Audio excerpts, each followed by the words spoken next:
Eh bien, salut à tous les amis, bienvenue. Et je suis très heureux de vous retrouver sur cette chaîne et j'espère qu'on sera de plus en plus nombreux. Alors aujourd'hui, on va parler, en théorie, on va parler du fonctionnement du cylindre de roue, donc freinage, partie freinage. En pratique, on est toujours sur le démontage et le recyclage des pièces qu'on peut récupérer sur les demi-trains. Avant et arrière, on verra sur quoi on va travailler, c'est au trempage. Ensuite, quelques actualités et on terminera par le produit du jour, un produit que j'ai découvert sur le net d'ailleurs, dont on parle dans pas mal de blogs et qui est en train de se faire connaître, qui peut-être pourrait nous intéresser, ça on verra bien. C'est le Durafix, c'est une soudure alu, donc c'est intéressant parce que c'est une soudure alu au chalumeau. On verra, on va en parler tout à l'heure. On verra bien, on en discutera ensuite. Vous donnerez votre avis, ce que vous en pensez. Peut-être on laissera. Ce sera l'occasion. Alors à tout de suite pour la théorie.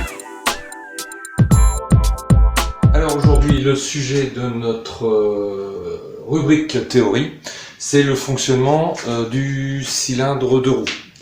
Alors le cylindre de roue fait partie du freinage. On parlera plus tard de la partie mètre cylindre. Là, j'attaque sur le cylindre de roue dans la mesure où j'en ai là. Vous l'avez vu dans le premier vlog, je vous l'avais présenté. Donc, on poursuit dans cette idée-là. Donc, on est sur le cylindre de roue. Le fonctionnement du cylindre de roue, quelles sont ses composantes? Alors, un cylindre de roue est composé d'un cylindre, comme son nom l'indique. Voilà, on a un cylindre comme ceci, c'est un cylindre récepteur. On a deux entrées. On a la purge. C'est plutôt une sortie d'ailleurs. On a le petit bitonio de purge et on a une entrée, un écrou, une durette de cuivre ou un flexible, tout dépend, par lequel arrive le liquide de frein lorsqu'on appuie sur la pédale de frein. Donc l'action d'appuyer sur la pédale de frein via le mètre cylindre qu'on étudiera plus tard vient mettre de la pression dans le circuit de freinage, donc dans le tube de cuivre, qui arrive, cette pression arrive dans le cylindre de roue. Alors, cette pression vient s'exercer ici, comme ceci, et comme ceci. Alors, qu'est-ce qu'on trouve dans un cylindre de roue? Vous allez voir, c'est vraiment de la mécanique basique, hein. Certains craignent d'y toucher, je comprends parce que c'est un élément de sécurité, mais en prêtant un minimum d'attention, on arrive forcément à comprendre comment ça se passe, qu'est-ce qui se passe, à quoi il faut faire attention, et puis après avec un peu de prudence, on arrive à réparer, à se dépanner, surtout quand on voit les prix des cylindres de roue à 60 balles, ça commence à faire chaud, surtout qu'il n'y a rien dedans. Alors à l'intérieur, on a une partie un peu visible ici. Hop, une deuxième partie un peu visible ici, je fais toujours un petit encoche pour le cache-poussière, voilà. Et ici, on a un caoutchouc qui vient ici, un caoutchouc qui vient là, un autre ici et un autre là. Donc ça, c'est le cache-poussière. Ok, le cache-poussière vient ici, et là, on a deux pistons. Alors, ça se passe dedans, ça se passe comme suit. Pof, pof, pof. Voilà, on a nos deux pistons. Ensuite, on a des coupelles en caoutchouc qui font l'étanchéité, qui sont dans ce sens-là. Donc ça, si vous faites un peu de repérage quand vous démontez, si vous ne démontez pas les yeux fermés, vous verrez le sens de la coupelle. Et ensuite, il y a une raison simple qu'on va expliquer tout de suite. Et entre deux, il y a un ressort. C'est tout ce qu'il y a dans un cylindre de roue. Une purge, un écrou pour l'arrivée de liquide de frein, deux caoutchouc d'étanchéité, deux pistons, deux coupelles, un ressort. Il n'y a rien d'autre, il n'y a pas de miracle. Ça n'est composé que de ces éléments-là.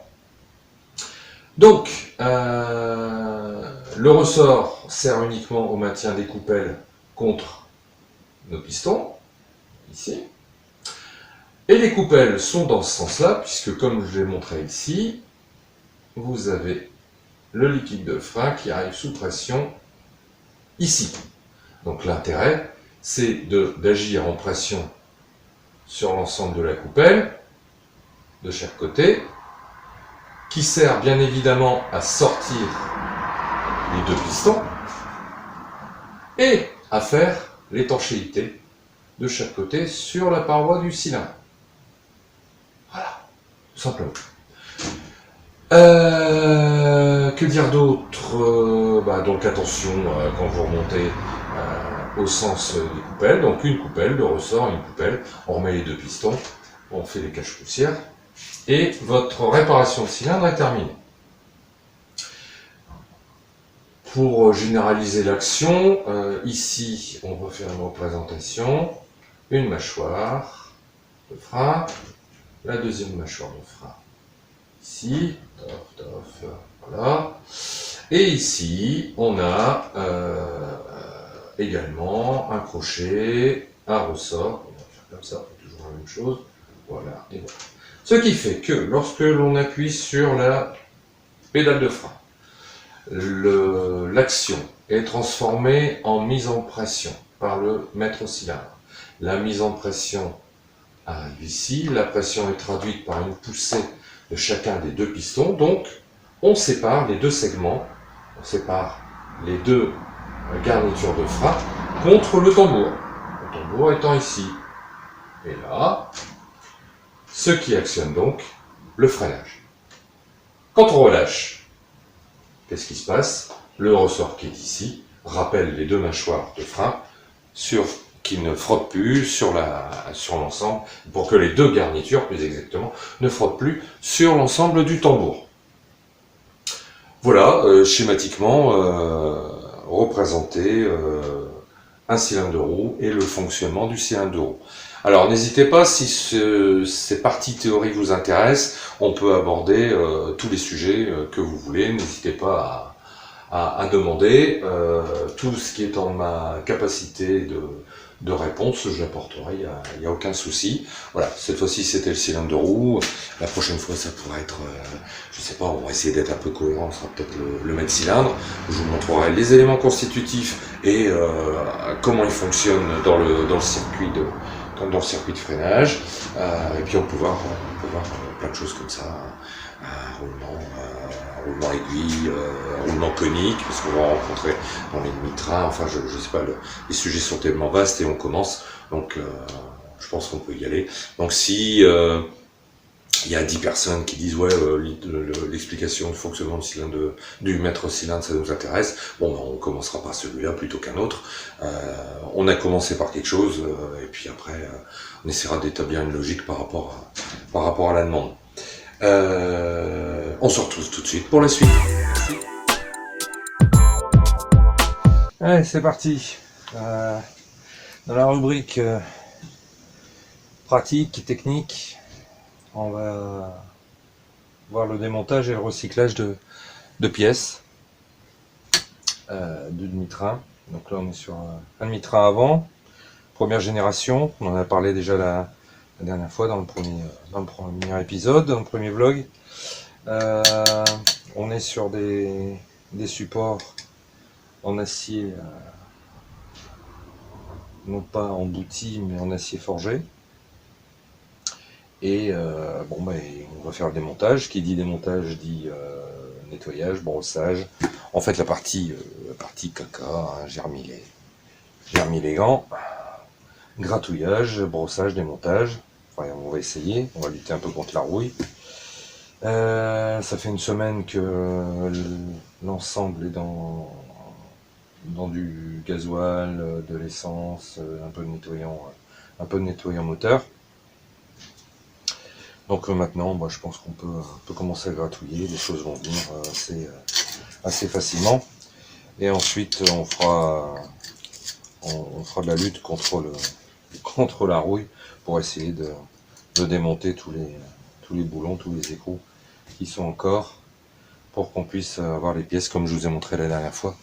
Des pièces en bon état, faciles à remettre en place et qu'on peut même remettre sans gants. Voilà, bon je pense que là on va s'acheter sur un time-lapse parce que ça prend beaucoup de temps, il y a beaucoup de boulot. Donc on fait un timelapse pour aller plus vite. Allez, c'est parti.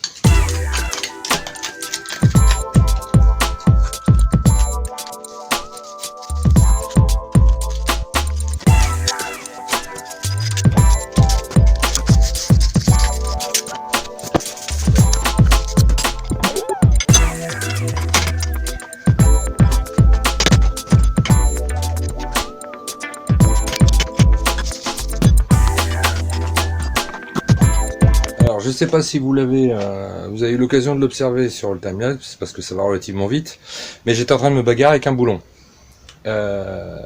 Pour l'instant, le boulon a gagné, mais je m'avoue pas vaincu. Alors, je vous explique la raison du pourquoi le boulon a gagné, parce que c'est pas leur habitude de me résister, ça arrive, mais pas trop souvent. Le problème est le suivant, c'est que je me suis fait opérer de la cataracte, et pour l'instant, voilà, j'ai un œil qui est pas corrigé. Donc c'est une des raisons pour lesquelles pour l'instant je suis un peu coincé parce que je peux pas conduire, etc. Parce que je serais relativement dangereux sur la route. Donc les médecins m'ont dit monsieur, vous restez à la maison. Donc je fais d'autres choses, hein, c'est pas grave. Mais ça me ralentit énormément pour plein de trucs, notamment d'ailleurs pour les gens qui ont passé des commandes. C'est que pour l'instant il y a des choses que je dois faire. Je dois aller grimper là-haut pour chercher des pièces et j'arrive pas parce que c'est un peu déphasé. Alors, sans raconter dans le détail l'histoire de ma vie, je suis myope. Alors, on a corrigé l'astigmatie, mais je reste myope, ce qui fait qu'à moins de 2 mètres, en gros, je vois relativement pas bien. Et là, j'étais en train de me battre avec un boulon, et il me résistait, mais en fait, c'est parce qu'il y a une petite feuillure. Il y a une cale qui l'empêche de s'en aller, donc je risquais pas de l'enlever. Donc on va reprendre le timelapse avec cette fois-ci les bons outils, parce que j'avais pas vu. J'ai pas observé assez finement la chose, j'avais pas vu. Comme en plus ce sont des demi-trains de première génération, c'est la première fois que j'en démonte. D'habitude je travaille sur des demi-trains emboutis, en tôle emboutie, donc on va dire deuxième génération. Bon, ceux-là, je les connais relativement par cœur. J'ai des montres presque les yeux fermés, mais semi-ouverts quand même. Tandis que ceux-là, c'est la première fois que je les rencontre. Et là, il y a une petite cale, je l'ai pas vue, mais je vais l'enlever tout de suite. Et je sens que je vais gagner. Bon, on avance un petit peu sur le démontage du demi-train avant. Démontage, nettoyage, donc là, bon, un peu de dégraissage. Ça va passer vite fait, bon. Les choses se sont pas faites sans galère, parce qu'il a même fallu que je sorte le pétard, hein, la clé à choc, pour arriver à tirer certains ensembles, boulons et d'écrou. Bon, rien d'anormal dans la mesure où ici il s'agit d'un demi-train. Donc c'est un peu normal que parfois il faille sortir la clé à choc et utiliser la force. Bon. Il reste à dégraisser les pièces avant de passer en peinture, parce qu'on voit il y a encore des traces de gras. Le brossage est quasiment terminé, on est pas mal. Donc un bon dégraissage là-dessus, liquide du nettoyant de frein. Bon nettoyant de frein pour sortir tout ça. Bon là j'ai plus grand chose, donc il va falloir que j'aille au ravitaillement. Une chose importante, oui, je pense à ça, puisque je montrais la bombe de liquide pas de liquide de frein, de nettoyant de frein. Les outils que j'utilise ici ne m'ont pas été offerts, prêtés, ni quoi que ce soit. Ce sont mes outils propres, perso. Et les produits que j'utilise sont les produits que j'utilise sans recherche de marque particulière. C'est du tout venant. Je ne fais absolument pas de publicité pour quelques produits que ce soit, sauf éventuellement dans les actualités dont on parlera tout à l'heure, par exemple, où on parle d'un produit en général, d'une façon de travailler en général. Et on pourra peut-être faire un test de ce produit, mais bon, quand vous verrez passer une marque sur une bombe, c'est pas du placement de produit, je n'en ai que faire. La vente de cam, c'est pas mon truc, c'est pas mon job. Sinon, ça se saurait.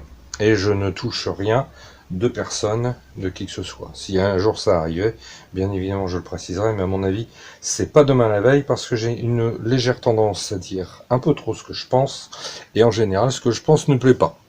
Donc voilà, hein, quand on ne parlera pas de refabrication par exemple, parce que quand j'aurai le malheur de dire que c'est de la daube, ça fâchera certaines personnes, et malheureusement, c'est bien le reflet de la réalité. Je poursuis donc un bon dégraissage avec du nettoyant de frein. Ici, je vais terminer le démontage. J'ai une petite galère sur ce boulon-là, hein, c'est un boulon carré. Une petite galère pour le sortir. On essaiera de faire une petite chauffe, on verra tout à l'heure s'il y a moyen de l'avoir. Alors, petite chose intéressante. Alors, comme je disais, ces pièces tombent dans mon escarcelle d'une façon totalement anonyme, dans le sens où j'ignore totalement la provenance de ces pièces. Et par exemple, ici, je suis tombé sur 2 surprises. Qui ne me semblent pas être des choses totalement d'origine. Par exemple, sur ce pivot, j'ai eu la surprise de trouver cette pièce rapportée. Je vais essayer de vous présenter un petit peu en gros plan. Voilà, le bas de pivot. Bon, dans les années 50-60, on n'était pas super fort en usinage, mais là, je ne sais pas si vous allez bien le voir, mais il y a un léger défaut dans l'usinage, le trou est pas au centre. Et cette pièce-ci, donc qui a été prévue pour venir ici, ne me semble pas être totalement d'origine, bien qu'elle soit bien usinée, on a bien le trou pour le passage de graisse, etc. Mais bon, elle me paraît un peu bizarre. En tout cas, elle a été rattrapée. Regardez la différence de couleur, il y a eu vraisemblablement un brasage laiton et on a refait un taraudage dans la pièce. Alors, de 2 choses l'une, ou c'est une pièce d'origine mais qui a été bidouillée pour la remettre en état, vraisemblablement à cause des vibrations, choses comme ça. Ou alors on a carrément usiné, et c'est d'origine. La sortie d'usine, c'est d'origine et on a ça. Je pense encore en avoir un en haut de demi-train avant, voire même 2. J'en ai une collection, c'est pour ça que j'ai commencé par ça, pour essayer de les dégager, de les mettre sur les chopes, de les dégager. Mais bon, ça paraît un peu bizarre. En tout cas, cette pièce-là a été brasée, c'est certain.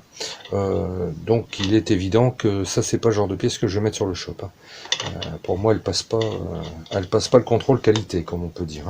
Je veux de la pièce strictement d'origine, qui a son âge, ok, mais s'il y a eu bidouille comme là, pour moi c'est rédhibitoire. Ça passe à la poubelle direct. Mais je regarderai sur les autres aussi, effectivement. On a le même phénomène. Bon, on va continuer le brossage, le dégraissage. Un petit coup de peinture, comme vous l'avez vu précédemment. Et on passera à autre chose. Bien, autre petit point sympathique. Bah tiens, tant qu'on y est. Voilà, par exemple. On va enlever un peu le dégrippant que j'ai coulé dedans. Alors voilà le cylindre de roue que j'ai trouvé justement dans cette pièce-là. Alors vous voyez, quand on fait du démontage, ou de la mécanique en général, l'observation est un point important. Il faut travailler avec ses yeux, avec ses oreilles, des fois avec son nez, sentir le cramer, quand ça crame, et aussi un petit peu avec son cerveau. Voilà, j'ai retiré ce cylindre de roue de cet ensemble. Je sais pas si pour vous il n'y a rien qui vous choque, mais moi il y a un gros truc qui me choque. Je vais prendre une pièce d'origine dont on a déjà vu tout à l'heure. Voilà, cylindre de roue de 4 chevaux, validé, ça c'est sûr, c'est du 4 chevaux, il n'y a pas de souci.